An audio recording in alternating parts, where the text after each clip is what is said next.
Hello বন্ধুরা, তো আমি চলে এলাম চা বানাতে। প্রথমে দুধটাকে ভালো করে ফুটিয়ে নিয়েছি। এটার মধ্যে আমি চা পাতা দিয়ে দিলাম।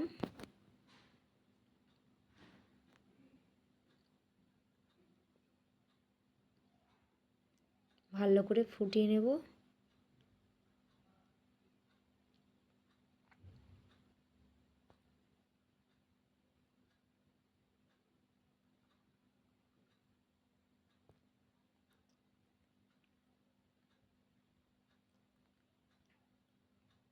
এই চাটা শুধুমাত্র আমার জন্য।